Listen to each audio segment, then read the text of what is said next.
Boa tarde a todas e a todos. Um prazer vê-los aqui para a gente dar início à penúltima mesa do nosso festival literário.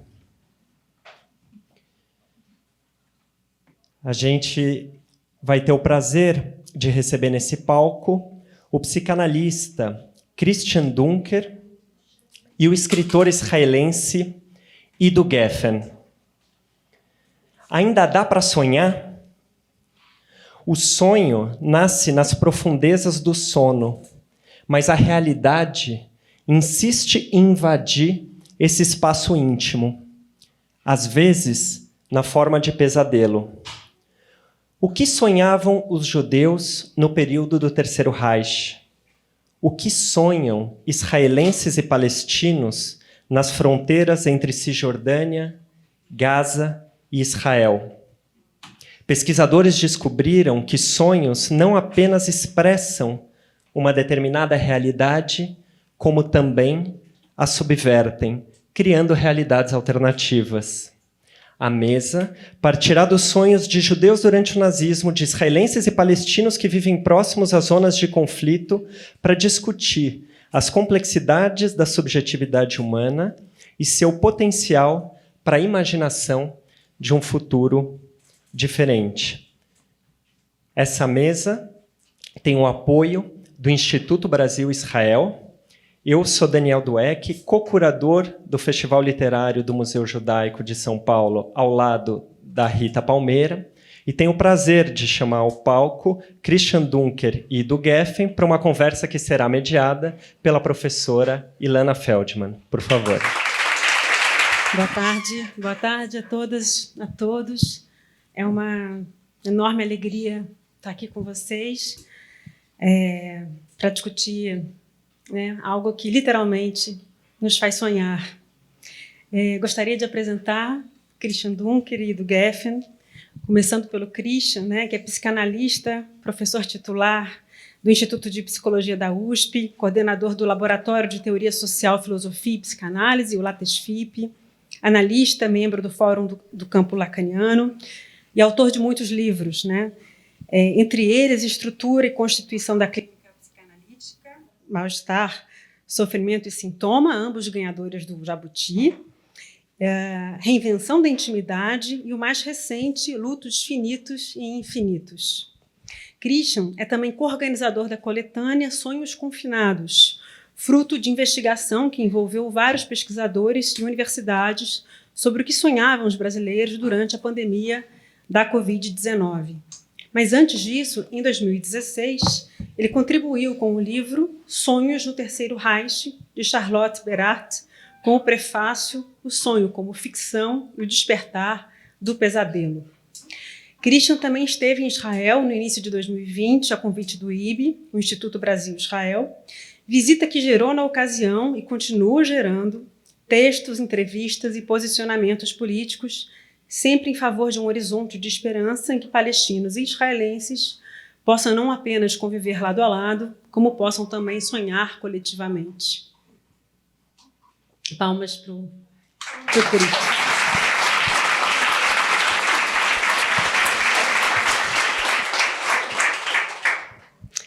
Ido nasceu em 1992, em Israel, e atualmente reside na cidade de Nova York. É escritor e pesquisador de neurocognição. Com Jerusalem Beach, sua estreia na narrativa curta por meio de um humor cáustico e doce, irônico e terno, Ido aproxima instantâneos da vida cotidiana em Israel às últimas descobertas sobre o cérebro humano em narrativas a um só tempo estranhas e familiares. Por esse livro, Ido recebeu o prêmio Samir-Hor e o prêmio do Ministério da Cultura de Israel em 2017.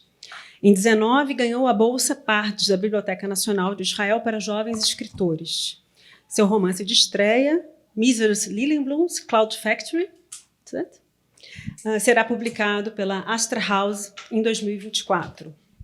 Como pesquisador, Ido faz doutorado em Psicologia Cognitiva na Universidade de Colômbia e no Instituto Zuckerman de Neurociências de Nova York, pesquisando as relações entre a mente humana e o storytelling, ou seja, pesquisando como contar histórias pode nos ajudar a melhor compreender nossa mente em termos de memória, capacidade de entendimento e tomada de decisão. Esse interesse o levou nos últimos anos a coletar e escrever sobre sonhos de israelenses e palestinos que residem perto das fronteiras entre Israel, Gaza e Cisjordânia. Palmas para ele.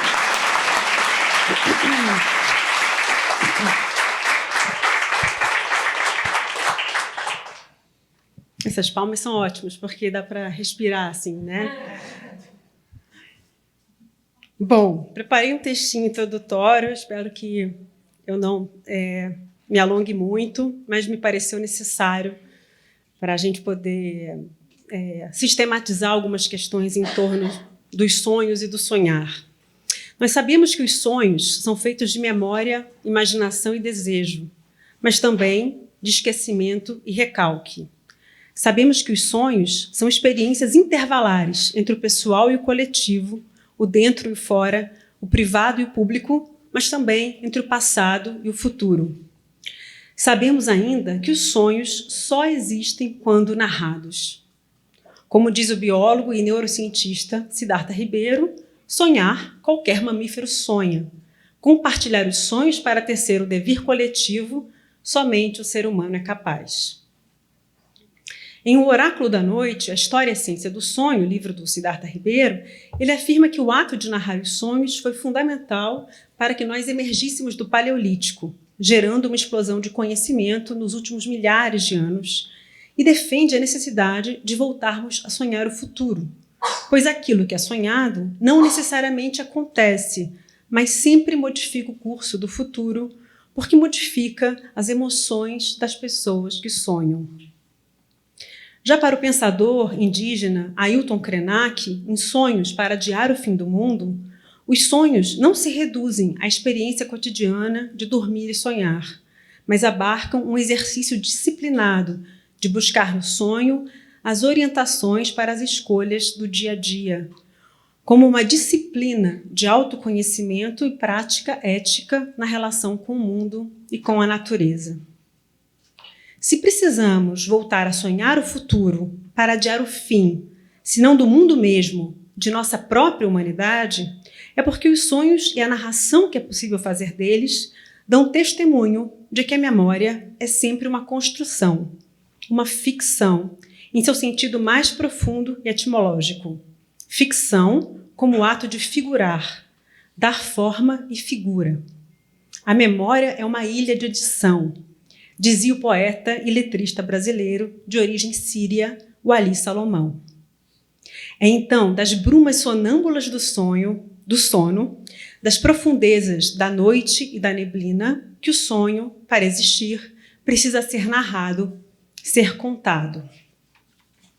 Em Sonhos no Terceiro Reich, livro incrivelmente original, publicado pela primeira vez em 1966, a jornalista alemã Charlotte Berath recolheu relatos de sonhos de alemães entre 1933 e 1939, anos de pré-guerra e de ascensão do hitlerismo. Mesmo não sendo psicóloga, historiadora ou antropóloga de formação, ela percebeu que uma mutação sem precedentes se realizava na vida onírica dos alemães de então, cujos sonhos eram a única possibilidade de uma vida privada, resguardada no contexto da experiência totalitária que começava a se instalar no país. Em um dos casos coletados, um jovem passa a sonhar sempre com formas geométricas, como triângulos, retângulos e octógonos, segundo a leitura de Berath, por precaução. Em outro, também por prudência, uma faxineira sonha que fala em russo, de modo que ela própria não compreenda o que diz. Sismógrafos de uma realidade estruturada como o tormento, os sonhos recolhidos por Berath deixam claro que presente, passado e futuro, desejo e medo coabitam uma mesma atualidade. Seriam sonhos testemunhos dos dias correntes ou testamento para os tempos por vir? Bom, com essas perguntas, eu abro aqui as minhas questões. Obrigada pela paciência de vocês. A minha primeira pergunta para o Ido, né? Ido, muito antes dos acontecimentos de 7 de outubro, em seu texto a respeito dos sonhos de israelenses e palestinos em regiões de tensão e conflito, texto que no Brasil foi publicado em 2021 pela revista 451, você relata o sonho de uma jovem israelense judia chamada Orat. Cito: sonhei que estava em um concerto de música em pleno dia. Todo mundo estava curtindo quando, de repente, o Hamas anunciou que iria desligar o céu. E então tudo ficou completamente escuro. Mísseis despontaram no horizonte. Foi aterrorizante e eu não tinha para onde escapar. Acordei em pânico logo antes de um míssil me atingir. Poderíamos dizer que este é uma espécie de sonho antecipatório. Não porque ele adivinha o futuro, mas porque o futuro é sempre gestado no presente. Já outros sonhos coletados por você nessa pesquisa são menos dramáticos e mais surrealistas, no sentido de criarem, através do nonsense, realidades alternativas. É o caso do sonho de um judeu israelense que sonha com mísseis de sorvete. Ou do palestino cristão da Cisjordânia, que após um dia de intensos conflitos com soldados israelenses, sonha que os encontra em um restaurante onde contam-se piadas e comem juntos romos com falafel. Essa cena, aliás, me faz pensar em vários filmes do cineasta palestino Elias Suleiman, que para mim é um dos maiores cineastas da atualidade. Nesse sentido, a pergunta: não seriam os sonhos uma forma de storytelling? E de que forma tanto o sonho como a ficção são capazes de antecipar e elaborar uma experiência real ainda por vir? Christian, você também fica à vontade para... So, first of all, thank you so much. I'm so happy to be here and be invited. And I want to say personally that, first of all, if we're talking about dreams and the current moment, I had a lot of bad dreams since October 7. I had a really hard time sleeping in the past month and a half. And this festival is the first time I'm going out to a cultural event.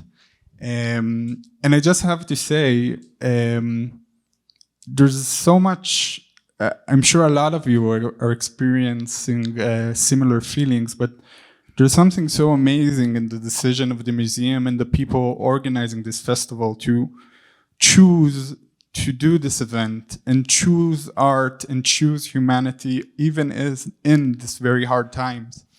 And today, before we came here, I went down from my hotel, and there was like dancing in the street, and there were 50 people dancing to the song of ABBA, which since October 7, I felt like this is something that cannot happen in the world anymore.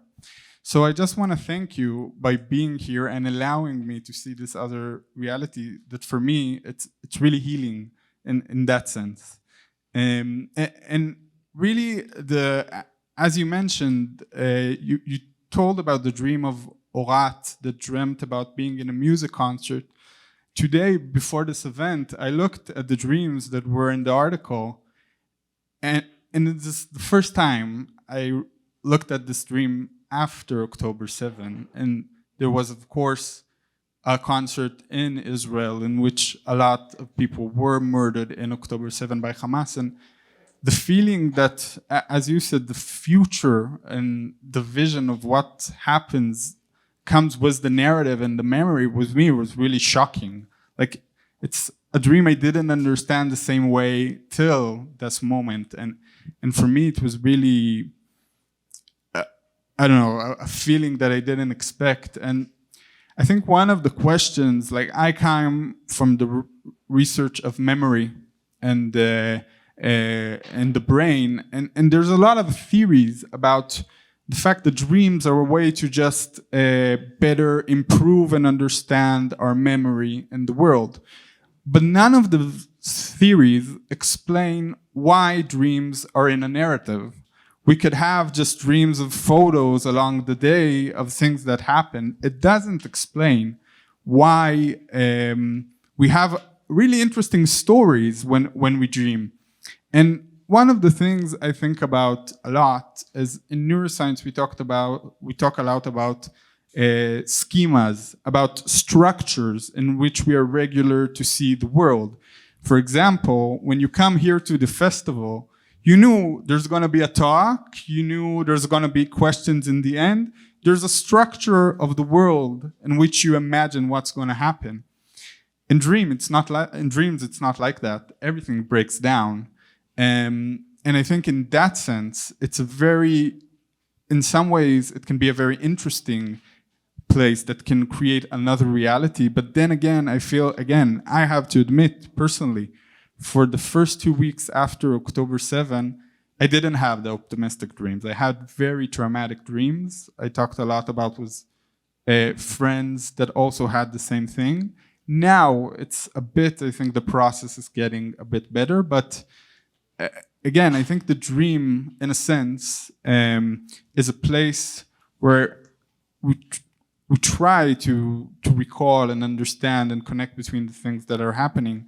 And I still don't know after October 7 how the dreams will look like in a month or 2 months from now, but I hope they will have the optimism that you talked about, like in the ice cream dream.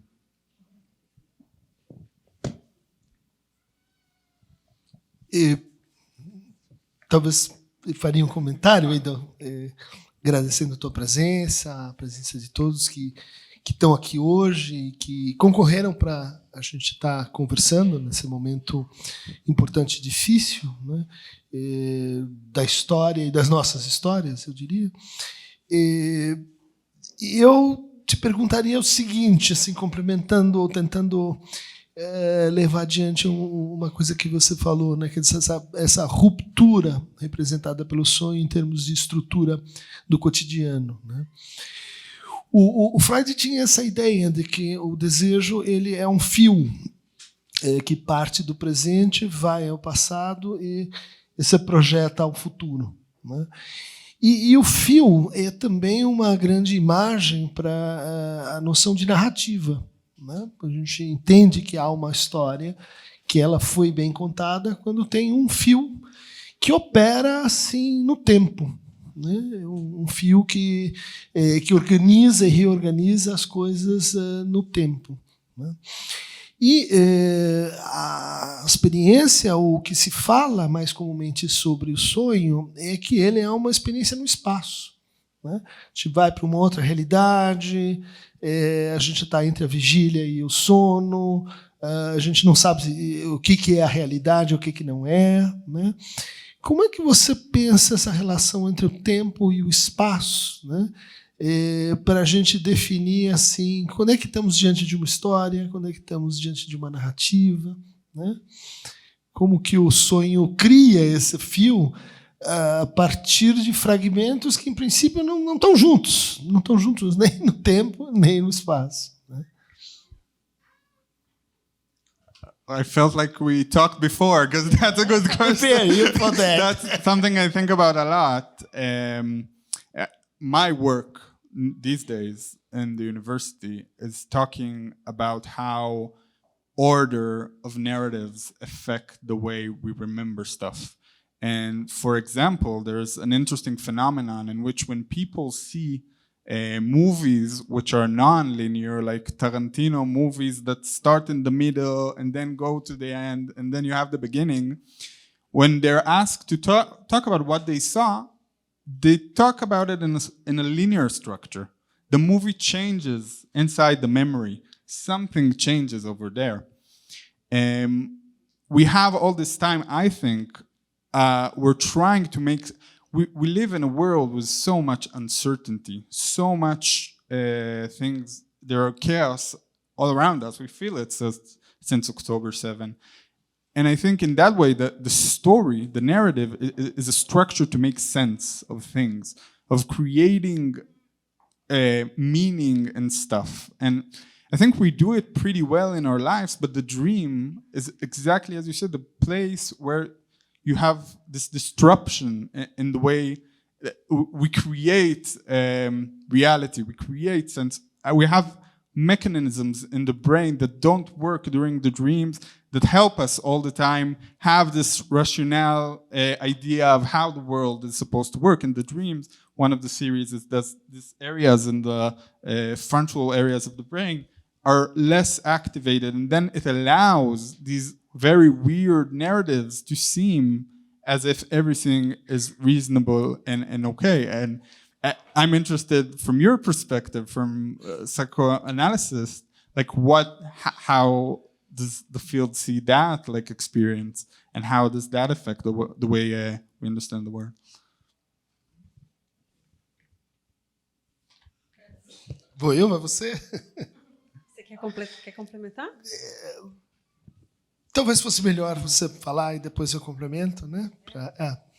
Então eu vou seguir aqui com uma pergunta para você e também lembrar ao público que quem quiser fazer perguntas tem pessoas com papel e caneta, tá? Vocês podem fazer por escrito, por favor, para o final da conversa. Então, Christian, é isto um homem? Primo Levi pergunta-se: por que o sofrimento de cada dia se traduz constantemente em nossos sonhos, na cena sempre repetida da narração que os outros não escutam? Questionando a natureza dos seus terríveis e inaudíveis sonhos, nos quais, na mesa de jantar, a família não pode escutá-lo nem acreditar no que diz, Levi traduz uma angústia comum a muitos sobreviventes da Shoah diante do absurdo da realidade narrada.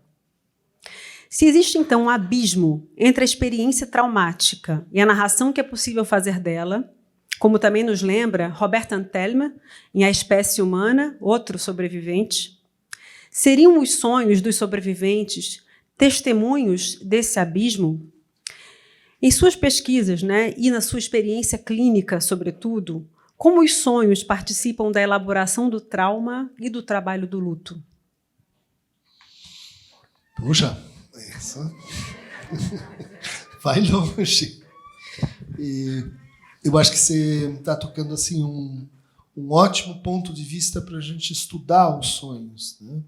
E que é aquela situação em que a gente tem um evento traumático, um evento que excede a nossa capacidade de simbolização ou de previsão, em que os sonhos se tornam, vamos dizer assim, irregulares, para não dizer anormais.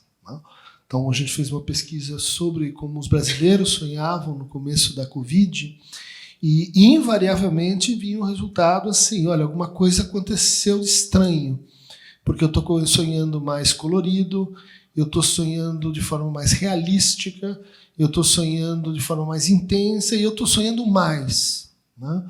Eu queria perguntar para o Ido como funciona essa história do sonhar e do lembrar que sonhou, né? E isso parece estar assim, causado pela ideia de que o sonho tem, como luto, duas tarefas a enfrentar, né? A primeira é o que a gente começou a conversar aqui, qual o estatuto da realidade, né? O que é o real, o que é o irreal, o que é a ilusão, como eu transformo aquilo que aconteceu em algo que é uma versão daquilo que aconteceu, que é a minha versão daquilo que aconteceu, né? E a segunda tarefa é assim manipular a verdade, né?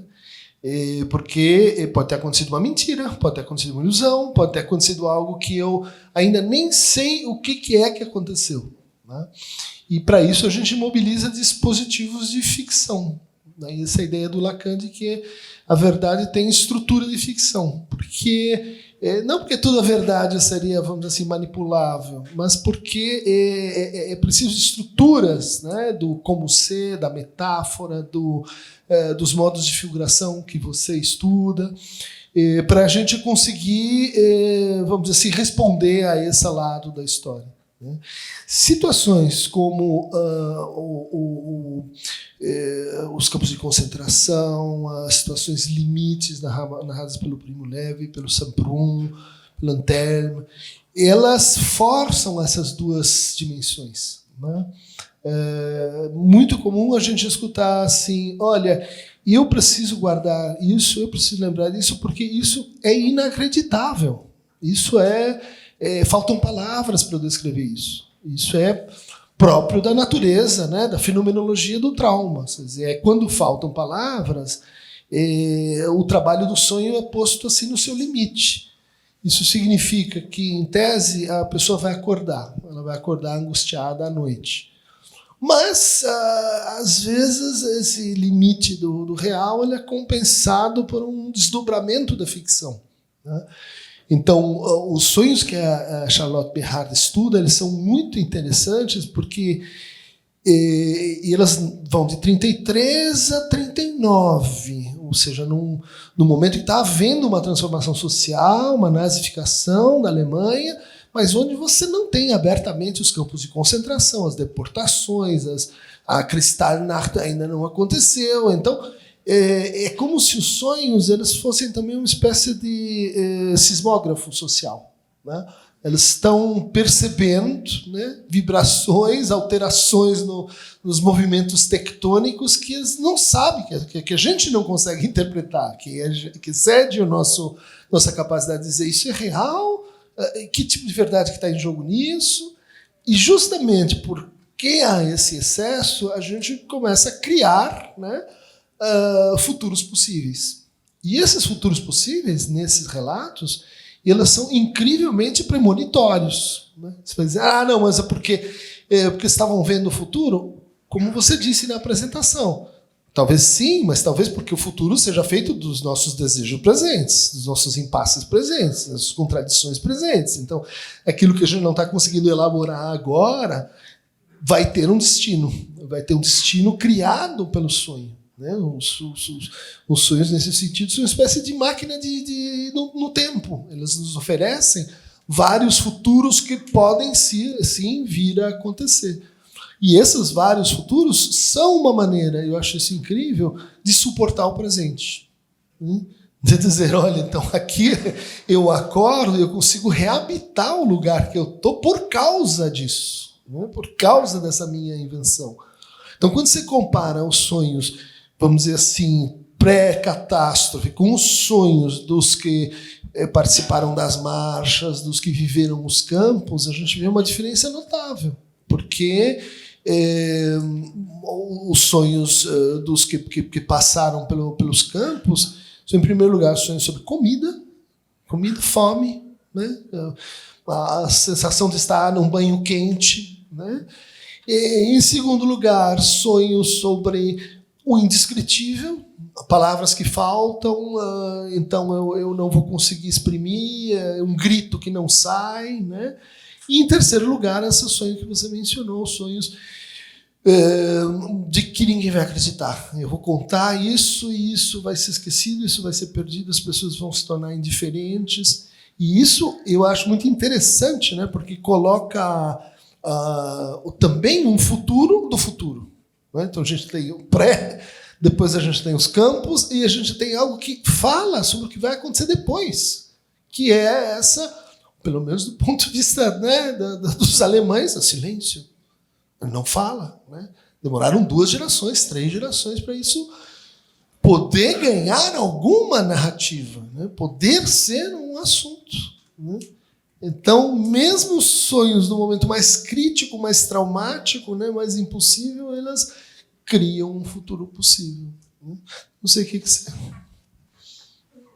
I didn't hear I assume you asked I should talk.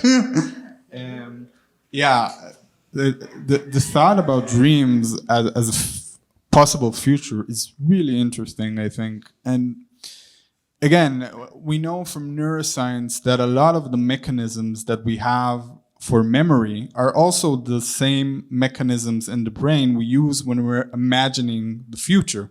There's a deep connection between memory and the future. And in that sense, I feel one of the things in the project I did was Israelis and Palestinians that came up to very, very strong is the the feeling of people of breaking borders they have in their own reality. And I'll give you an example. When I started the project, I started with just collecting dreams of Israeli people I knew. And then I wanted to talk with people in Gaza. And I thought I'll just send them a message on Facebook. And then a journalist told me before I did it, no way you can do such a thing, because if you're sending somebody in Gaza a message from an Israeli, you're putting them in danger. Because if somebody finds out the connection, you're putting them in a very hard position. So even the idea of having regular communications between the two sides, it's something that is almost we can't do. Like through, I used connections of people that I trust and that knew how to do it in the right way, that people would stay safe by participating in this project, and that was okay. But that was really, really hard.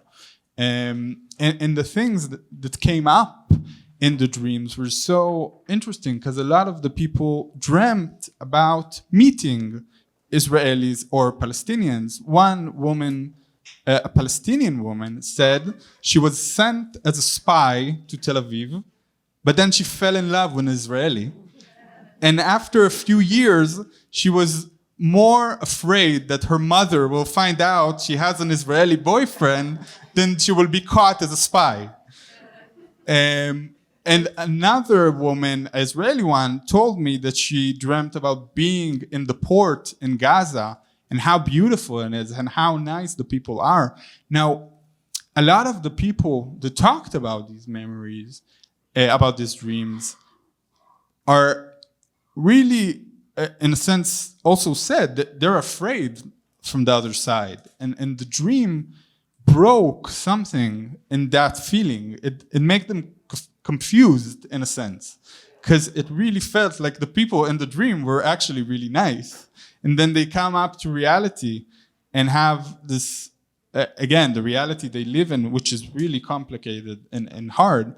But I think in that sense, as you said, that the dream is another possibility or future. I think that's what people saw, in a sense. They saw another reality that is so far away from what they can perceive and imagine in the place they live in now. But really the interesting thing is that people talked about not only about the memory, but also the thoughts that they had in the days after. Like, again, as you mentioned, there was a Palestinian that talked about meeting soldiers in a protest and then going and eating with them falafel and hummus, and they were really nice. And in the morning he said, I don't know, this is very different from what I know. And I think, again, one of the things I understood that is important is that both sides would be exposed to the dreams of the other side. Because I think one of the interesting things, there's a famous psychologist in Israel that deals with the conflict between Israelis and Palestinians. And he shows in his studies that it's very interesting. If people believe in general that human beings can change, they're more probable to believe also in a solution. Because if you think the other side will never change, no matter what you do, so there really isn't a solution.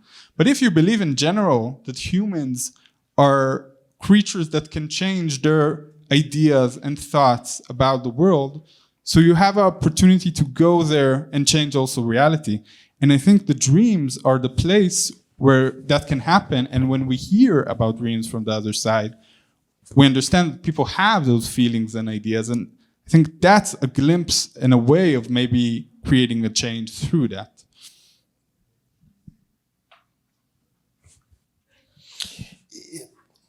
Me veio agora estudo que eu acho realmente incrível, porque é pesquisador americano que coleta o relato dos campos de concentração logo depois do final da guerra. E ele é aquele pesquisador mais clássico, né, positivista, interessado, vamos dizer assim, na faculdade da memória. E ele insistia muito que a lembrança tinha que ser dos fatos. Então, toda vez que aparecia assim que eu sentia assim, podia ter acontecido de outra forma, eu não lembro bem, será que aconteceu ou não? E ele ia forçando a entrevista até que a lembrança fosse uma coleção muito fiel, muito precisa dos fatos. Isso tinha também o seu momento histórico, o seu interesse, né, no sentido de registrar que aquilo não era uma ficção, que aquilo tinha acontecido. Né? 50 ou 60 anos depois, uma pesquisadora, acho que ligada ao o Museu Judaico de Jerusalém, faz uma pesquisa com os que estavam vivos daqueles 53. Né? E ela adota uma postura, ela olha para algo completamente diferente. Ela diz assim, eu vou tentar entender um pouco o que cada um fez com isso, o que cada um fez com esse trauma, como cada um se virou, mas eu vou assim abrir o relato para todas as interveniências narrativas, né, e não descritivas que possam acontecer.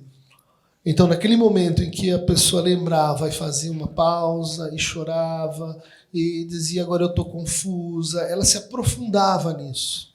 Ela dizia, me conta mais desse momento, me fala mais do que podia ter acontecido, que você não lembra, por exemplo. Né? Ou seja, ela força a dimensão narrativa em contraste com a dimensão descritiva. Né? E daí ela encontra uma coisa que eu acho assim, fabulosa. Ela diz assim, aquelas que conseguiram produzir narrativas em cima do que aconteceu estavam muito melhores. Tinham conseguido refazer suas famílias, imigrar, se virar com aquilo, dar algum destino. E aqueles que pareciam ter sido fixados naquela história, inclusive pelo próprio procedimento do psicólogo, né, que teve efeito na vida das pessoas e que fez com que elas assim entendessem que elas não podiam esquecer e que elas tinham que lembrar factualmente tudo o que tinha acontecido. Né? Ou seja, o sonho me parece ser uma função terapêutica, justamente porque ele cria incertezas, indecisões, ambiguidades, paradoxos, ali onde a gente pode ser reduzido assim ao amontoado de fatos. Né? E acompanhando as polêmicas contemporâneas sobre as narrativas, a história, quem conta a história verdadeira, em 48, em novembro aconteceu o quê? Em 47, a ONU não sei o quê. E eu fico lembrando desse estudo. Né? Quer dizer, a gente precisa da história muito bem contada, mas a gente também precisa da ficção para poder criar futuros diferentes do passado. Né? Chama Testimony and Time. É um livro realmente impressionante, né, para quem quiser acompanhar. Mas uma provocação nesse sentido, Christian, é perguntar se existe descrição sem narração. Porque você né, fez esse comentário muito interessante e eu, inevitavelmente, me lembrei de um documentário com o qual eu lido, dando aula em graduação, pós-graduação, é uma verdadeira obsessão, assim, minha missão é morrer passando esse documentário para os meus alunos, que é o filme Shoah, do Claude Lanzmann, de 9 horas e meia de duração, e o grande imperativo, o grande princípio moral e formal, ético e estético, é pedir que os sobreviventes descrevam. E ele se baseia no método do historiador Raul Hilber, que foi o grande historiador, né, daquilo que se chamava a destruição dos judeus europeus, que depois veio a chamar Holocausto, Shoah, e existe toda uma história sobre essas nomenclaturas. Mas o que é fascinante no filme é porque ele solicita, reivindica, apela à descrição, mas não existe descrição sem uma capacidade de narração. Então, quem descreve, quem chegou ao estágio de descrever, é porque já conseguiu formalizar numa estrutura gramatical, né, que é ficcional por princípio, não é? É um esquema. E é muito interessante, porque Ele dizia o seguinte, né, inspirado nesse método: sempre evite grandes perguntas, porque você terá respostas menores. Então, era o Lanzmann... Viu? Coordenadora. Isso não serve para mim. Definitivamente. Eu já vi 1000 vezes, mas eu não consigo aprender a lição.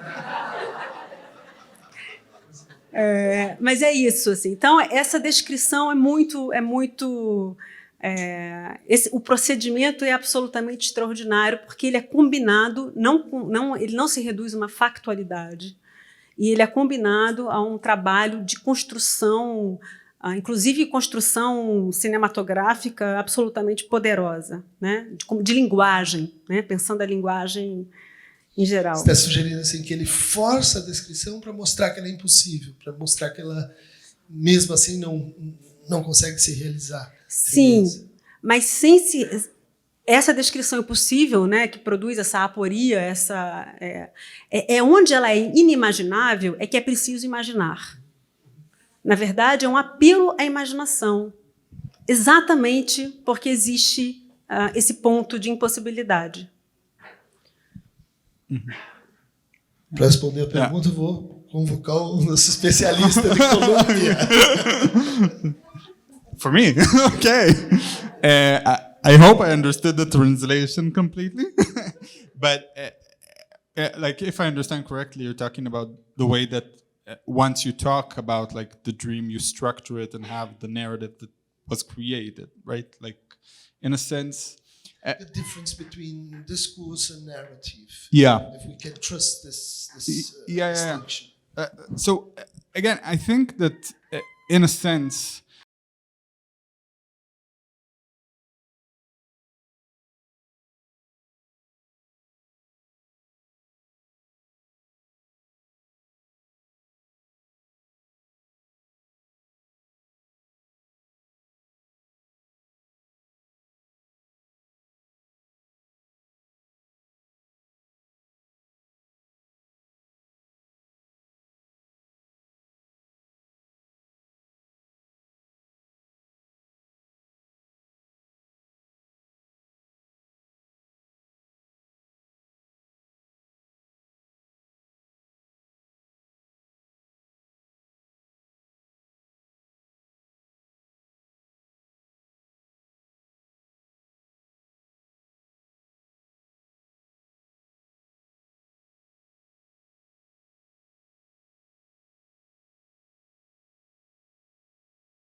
Melhor ainda. Isso é fantástico, né? No Brasil hoje, a gente tem muitos trabalhos, inclusive sobre os sonhos do Yanomami, no livro da Hannah Muja. É muito interessante porque explicita que os sonhos são produções coletivas, né? São bens comuns e não sonhos de consumo individuais, que é o que se tornaram os sonhos, né? Os nossos sonhos. Eu queria fazer um pequeno deslocamento da discussão, porque identidade e memória é um dos temas aqui do festival, né? Um tema que inevitavelmente dialoga com a psicanálise. Então, aproveitando sua presença, queria contar aqui uma espécie de xiste. Recentemente eu fui ler a História da Psicanálise na França, da Elisabeth Roudinesco, não o livro inteiro, né? E assim, logo no início dei de cara com uma epígrafe assinada pelo Albert Einstein. Achei muito curioso uma epígrafe do Einstein num livro de psicanálise. E a epígrafe dizia: se a relatividade revelar-se correta, os alemães dirão que sou alemão, os suíços que sou cidadão suíço e os franceses que sou um grande cientista. Se a relatividade revelar-se falsa, os franceses dirão que sou suíço, os suíços dirão que sou alemão e os alemães dirão que sou judeu. Então, vistos como judeus na Europa, europeus colonizadores no Oriente Médio, brancos privilegiados no Brasil, as diversas identidades judaicas têm se transmutado ao longo da história a depender de seus contextos geopolíticos e momentos históricos. Essa espécie, né, de xiste do Einstein nos mostra que toda identidade é, de fato, relativa, construída em relação ao olhar do outro. Diante disso, seja pela ótica da psicanálise ou da literatura, como defender uma forma de identidade que não seja reduzida a uma pauta identitária?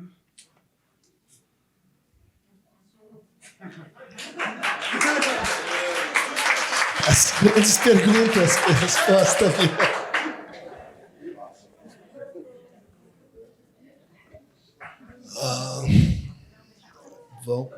Vou começar com uma resposta assim aproximativa, né?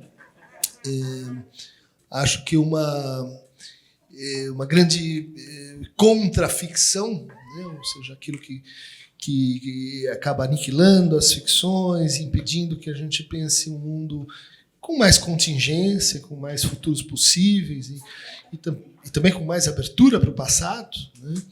É a ideia de que no fulcro existe uma identidade, né? Tem que existir um ponto sólido, positivo, e que, inclusive, me diferencia dos outros. Alguma coisa, né? Vamos dizer, raça, inteligência, a história cultural, enfim, algo que a gente possa dizer assim, não, isso me provê um lugar no mundo, né? Aliás, um dos primeiros sonhos que a Charlotte detecta é o que ela chama de sonhos daqueles que se sentem sem lugar, né? Que estão entre duas cadeiras, por exemplo, ou que estão tomando um ônibus para uma estação final que chama-se Heil. Olha que interessante, né? É um ônibus para uma estação final Heil, Hitler, né? Heil Hitler, só que Heil quer dizer salvação. Simplesmente salvação. Então, o sonho, quando ele torna ambíguo, né, para onde vamos, ele torna ambíguo também quem somos, de onde viemos, né? E eu acho que a máquina de sonhar, ela se alimenta, vamos dizer assim, de um certo vazio que poderia nos definir, ao contrário dessa ideia mais corrente, mais popular e mais comum, né? Um vazio que seria isso que nós compartilhamos com os outros, né? Um vazio que é por onde os sonhos se tornam possíveis e necessários, né? É porque a realidade não é toda fechada em si mesma, é porque a história não está toda contada, é porque as leis não foram todas escritas. Mas para você pensar uma identidade que não seja ela mesma identitarista, você teria que aguentar, né, que nós somos muito menos, né, determinados e sólidos e dotados de uma essência que a gente tem uma relação em geral de propriedade com isso, do que em geral nós estamos dispostos a aceitar, né? Então, eu diria assim, do ponto de vista da psicanálise, do ponto de vista de Freud, e agora vou lembrar um texto que não sei como vai ter a recepção no nosso momento, e aqui, né, é chamado Moisés e o Monoteísmo, né, que é o testamento do Freud. Ela está morrendo, escreve 3 versões, e uma ideia que ela vai defendendo é de que, bom, Moisés não era judeu, era egípcio, né?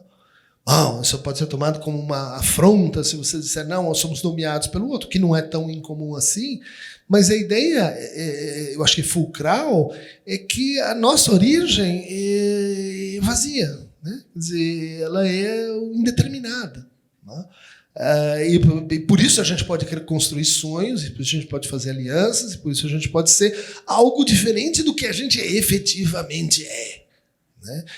Acho que o pior ele vem dessa crença, né, de que tem uma determinação ontológica positiva, né, de cada um de nós. E que o desejo não é, no fundo, uma movimentação da falta, né? Que a gente faz com o fato de que somos determinados por um vazio, né? Mas não sei, você que pediu por isso.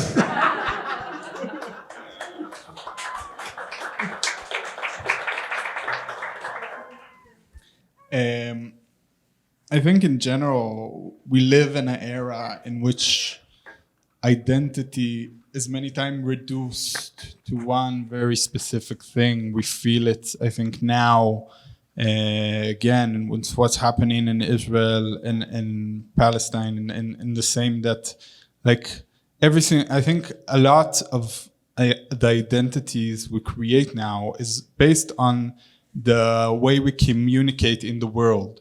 And when we use a lot of social media and a lot of technologies that reduce reality, I think we create, in a sense, a very, very specific identity that doesn't have many times the ability to be something more flexible. And I can tell in a personal note, a very good friend of mine, Sagi Golan, was killed in October 7.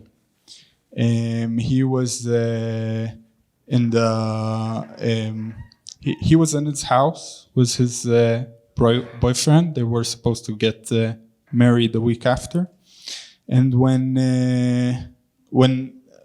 he got the message of what's happening, he went down to the kibbutzim as a reserve in the army and fought to save hostages. And he managed to save lives of dozens of people before he was killed in battle.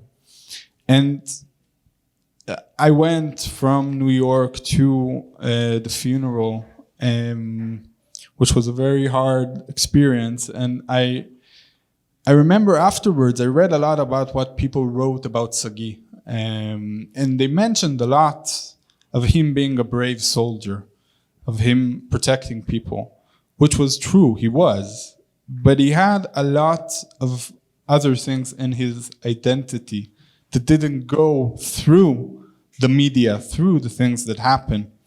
And I can tell, like, again, we grew up together. He was my best friend. We grew up together from elementary school to high school and a year of volunteering and for many years. And when we were in high school, like, Sagi was a really funny guy and creative guy. I think he would be a better author than me if he was chosen to write. But one day we were in class and we saw a name on the board that was written like the name Luciano was written there. And Sagi started saying, I don't know who this Luciano is, but he has to have a mustache. And then we started talking about this character. Who is this Luciano? And we had this like idea of this guy who is like tries to impress all the times, but fails very much. And he does all this like funny things to show he's brave. And then, for example, when we went one day after school, we went through like there's a place like of a recycling ban when you like put like bottles to recycle, and there's like a really tiny hole inside to get in. And like I told Sagi, I think Luciano would get in. Like he would do that. So Sagi got in because that's what Luciano was supposed to do, and he got stuck inside, and we almost called the police to rescue him. And another time, I forgot to bring back a book for a few years in high school, and I found myself going with Sagi into the library of the high school in the middle of the night and having this like. I wrote a letter of, I am so sorry for what I've done. Can you ever please forgive me? Signed, Luciano. And when my last book in Israel came out, there was a character in the book that was named Luciano, about this Peruvian general in the army that also does email scams in his free time. Like, you know, the emails you get, like, you won $1 million, just send me your bank account. That was the character. And the character was actually dedicated to Sagi, and also the book was dedicated to him.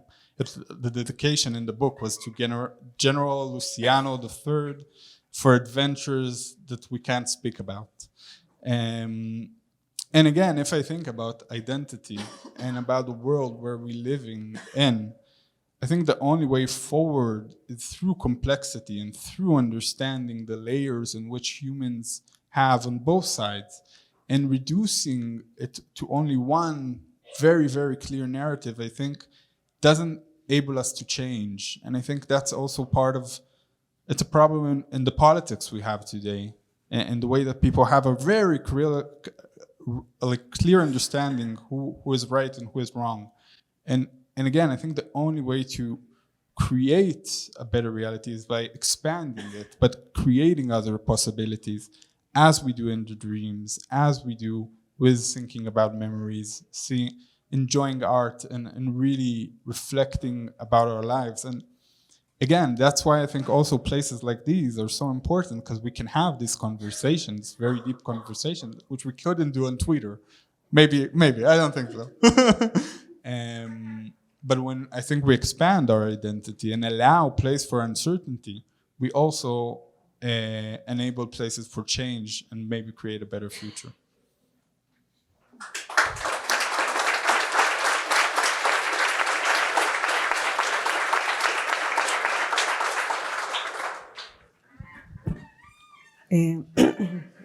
Eu tenho uma pergunta cabeluda, como se as outras não fossem, né? Mas essa é particularmente difícil. Bom, hoje, mais do que nunca, diante de tudo que vimos, lemos e ouvimos desde o 7 de outubro, podemos afirmar claramente o que antes era feito mais discretamente ou em círculos acadêmicos precisos, que o antissemitismo, como produção inconsciente, é um fenômeno estrutural. Se o vírus do antissemitismo tem sofrido mutações de acordo com os valores de cada época, atualmente, afirmam estudiosos e pesquisadores, o ódio ao Estado de Israel estaria no centro da sua expressão, né?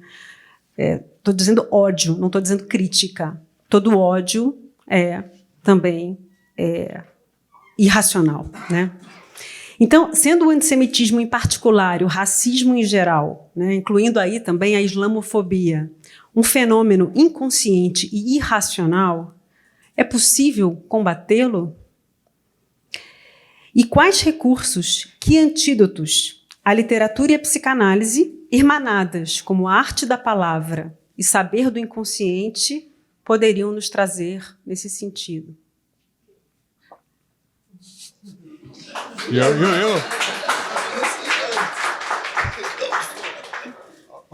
Okay, there are tough questions, definitely. Yeah. Again, I think one of the things we are seeing now is a lot of anti-Semitism and happening around the world. I experience also in New York and also here from what I hear from people. And I think, again, like one can be critical about Israel and things that are done, and I don't think that everyone that is criticizes Israel, it's in fact has to be anti-Semitic. I really don't think that. I have also myself some criticism about stuff the Israeli government is doing, but I do think that people that are anti-Semitic use this platform to enable hate in a way that goes much beyond just the current moment. Because again, anti-Semitism and both of a few speakers talked about it in this festival. It didn't start when Israel was founded. Like it would be very simple if it would just started there, but it didn't. And I think it is connected one another. And I think two things. I think a lot about like how to deal with it. I'm happy I'm an author and not a politician because I don't feel I have the best solutions. But I think two things are important. First of all is compassion, of recognizing compassion in ourselves and both in people, that some of them are from the other side. And I'll give you, again, an example. Like after Sagi's funeral, I went back to New York, and for a month I didn't function at all. Like I didn't go to classes, I didn't do lectures, nothing. And when I had a lot of anger in me about the situation and what happened. And when I came back I'm doing a course in statistics, and I didn't submit any assignment I was supposed to submit. Like I should have gotten a 0 in that course.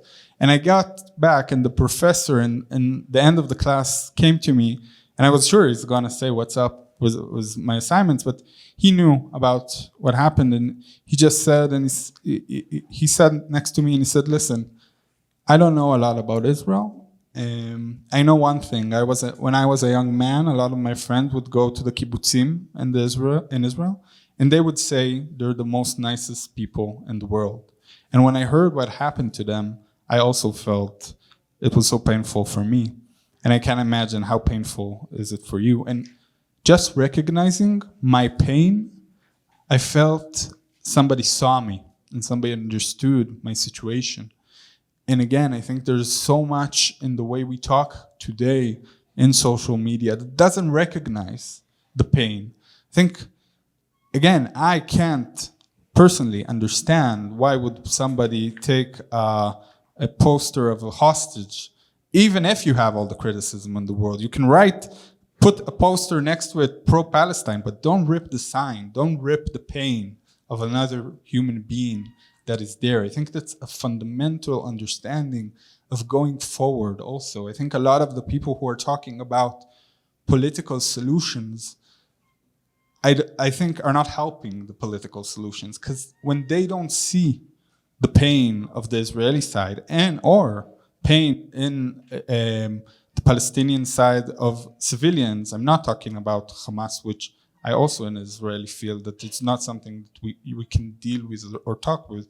But there are civilians, and I think seeing the pain is a way forward. But I think that empathy is not enough. I think another thing we need is responsibility, and really call out when somebody isn't telling the facts right. And when I read people on Twitter saying we don't know what happened on October 7, we don't have enough of evidence, I don't know what they're trying to doing, but they're not helping the solution. they're not helping finding a better way and better path. Because when Israeli sees that, the last thing they feel is that, okay, we can find a way with the Palestinians, because what they feel is that the world is anti-Semitic, and we have to have a very strong nation and army to protect us. And the only way, I think, forward is understanding also the pain. You don't have to agree with everything that it's done, but you have to recognize the pain of the person you see and be responsible for the words you say.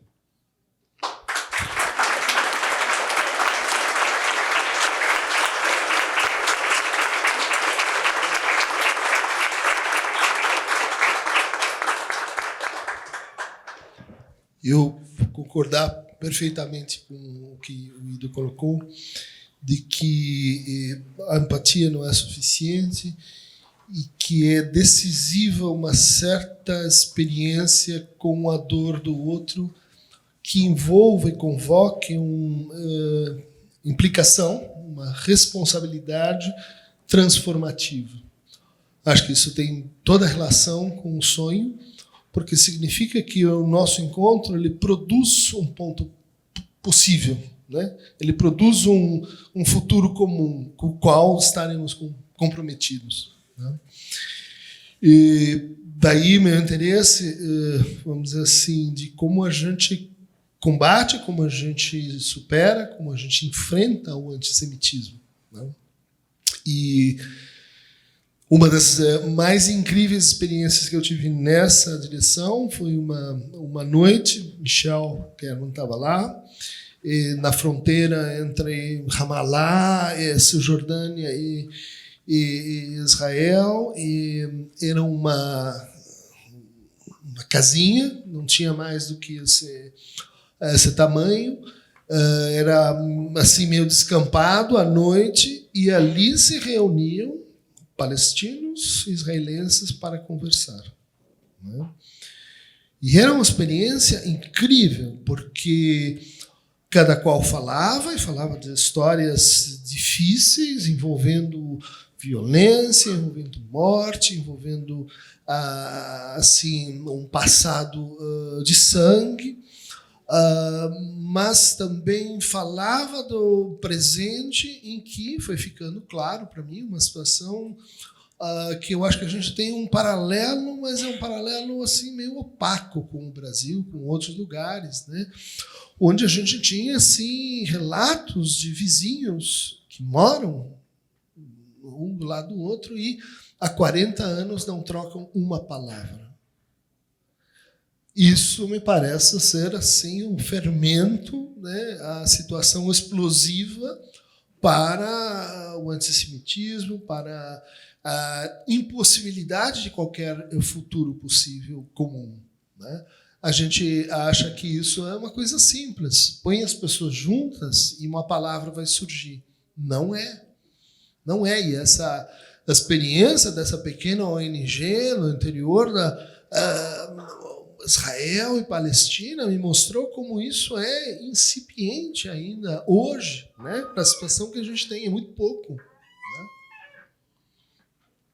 Acho que a gente subestima o antissemitismo porque talvez a gente tenha imagens historicamente muito consolidadas sobre, então isso aqui é o antissemitismo que a gente tem na história, né? Então tem que ter um bigode, chaminés, tem que ter uma série de coisas, senão a gente vai discutir, né?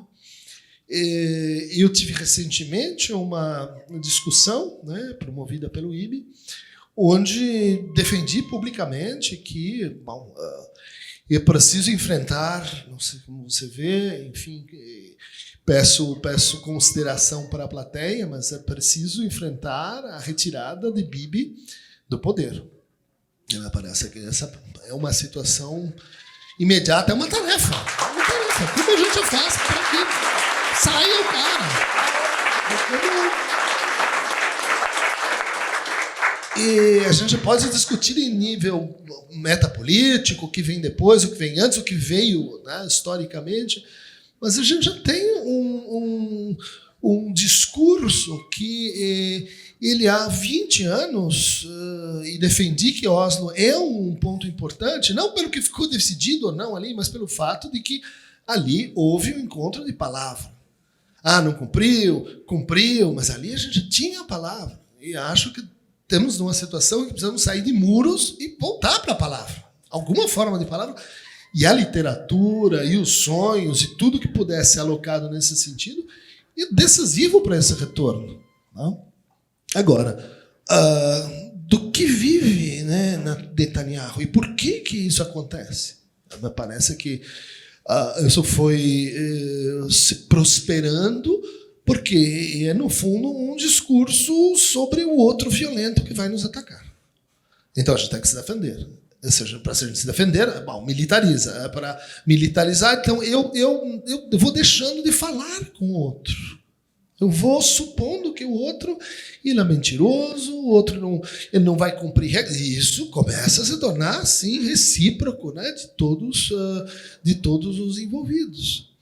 Então, eu acho que o antissemitismo e os preconceitos em geral, eles florescem ali onde a gente faz aquilo que os nossos indígenas repudiam, que é degradar a palavra, né? Que é desmerecer que a gente tem uma potência de reconhecimento da dor alheia que ultrapassa o nosso interesse, o egoísmo, a empatia, e que tem que ver com que mundo nós vamos fazer juntos, seja quais forem aqueles que estão do outro lado, né? Bom, fiz essa narração e, para minha surpresa absoluta, eu que tenho um compromisso longo com a esquerda, começo a ouvir comentários do tipo: você não deveria ter ido. E não vá ao Museu Judaico. Não se sente com essas pessoas. Porque nada pode acontecer numa situação como essa que você se senta com o inimigo. Isso é antissemitismo deslavado. Isso é antissemitismo às claras. Sem que nenhum sujeito dissesse: não, peraí, falta por trás não vale. Isso você não fala. Isso você pelo menos pensa lá sozinho, você no seu banheiro, não aqui. E isso me parece gravíssimo, gravíssimo, que no âmbito da discussão política a gente projete nossas divisões comezinhas sobre o que está acontecendo num outro país e diga, né, e espera que diga: vai lá você, Palestina livre da river from the river to the Mediterranean. Eu falei: ótimo, nós precisamos lutar pela cidadania plena dos palestinos. Mas quando você diz isso, o que significa isso? E daí eu comecei a debater. Não, significa que a gente tem que eliminar mesmo o Estado de Israel. Eu falei: mas como assim eliminar? Estado quer dizer o quê para você? Para mim é território, povo e nação. Você está falando abertamente que esse Estado tem que ser eliminado? Se você fala assim, o que o outro vai dizer? O que você espera que o outro diga? E quem vai morrer nessa brincadeira? É você, aqui no Brasil? Levantando a bandeira, dizendo uhul? Quem é que vai pagar com sangue, com a vida, com a vida inocente? Quando a gente fala simplesmente um discurso que é essa colusão, esse acasalamento do racismo, do antissemitismo com o discurso da violência. É impossível tratar um sem tratar o outro.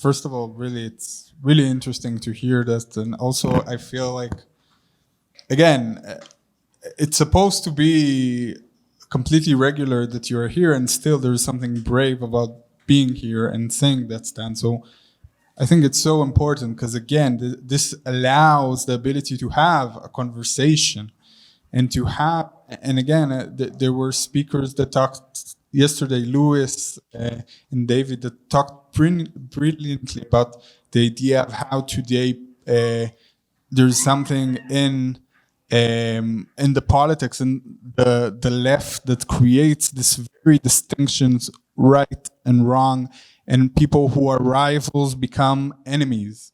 And that is a world that, again, doesn't enable change and enable a way of going forward. And again, I have a lot of criticism about Netanyahu. I think that, for example, one of the reasons Netanyahu, I think one of the things he gives, he's a very pessimistic person.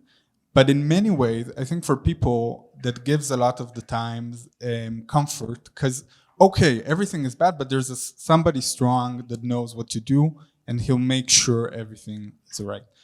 But I think that position also doesn't allow change, because it always says the world is always hard and horrible. We have to always, there can never change and create a better world, so we have to be on our own. But saying that, I also think that if tomorrow Netanyahu will step down and there will be another prime minister, I still think that we'll see criticism and anti-Semitism and people that will ask you not to come here today. Because I feel in many ways it passed the specific story. As you said, like when people talk about Israel and the future and talk about eliminating Israel in a sense, and I think there's a lot of stuff that can be said about Israelis that we wouldn't allow to hear about other people from other communities. And a lot of the time it spills also to Jews and becomes also things that are created there. And again, if those people really want to make change will not come from protests, not in New York and not in São Paulo. It will come between the Israelis and Palestinians who live in the country. And that change will come only when people feel they're heard and their story is heard. And no, not that somebody else will decide for them how it's supposed to happen. And again, if you want to, if your real reason when you protest and pro-Palestine is to create a solution, so you can have criticism, but you always have to have a way of talking to the people that live in this land, both Israelis and Palestinians, because the only thing it creates is only more fear and violence when we feel as Israelis that people don't listen to ours and feel our pain. And I think when it will happen, there will always, that will lead the possibility for change. And again, that change needs to be also political through this political system, but it goes through also the people who live in this land.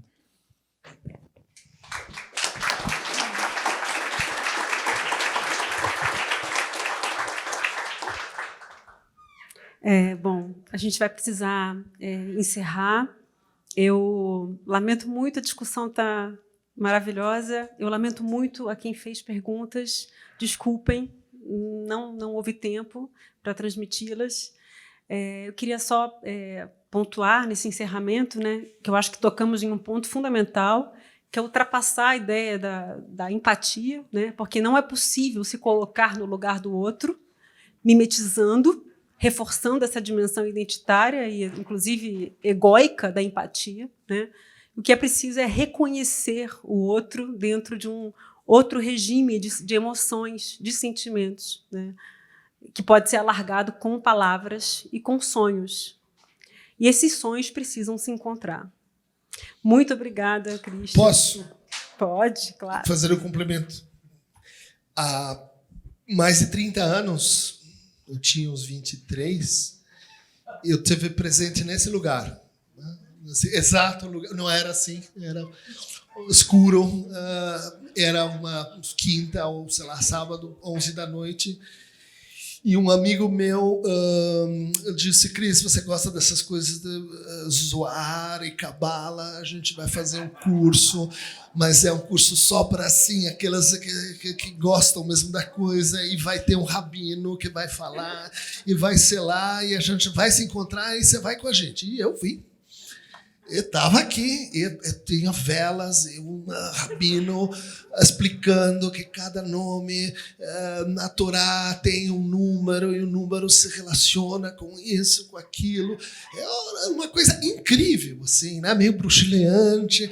E daí ela diz assim, e todos os nomes têm um destino porque passam por um número. Por exemplo, você, o seu nome... E ele apontou para mim. Aí, eu juro que eu gelei, porque... Christian.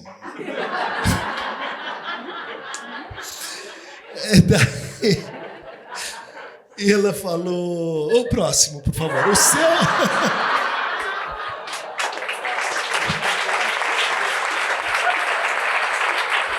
E ele não me pediu para sair.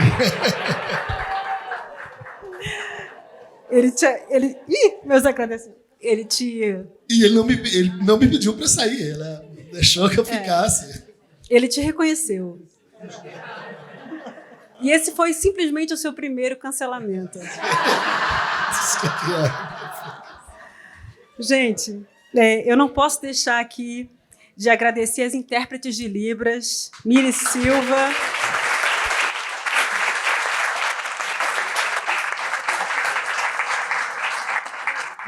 Miriam Castilé, a intérprete de inglês e português, Alexandra Cristina Bobbio,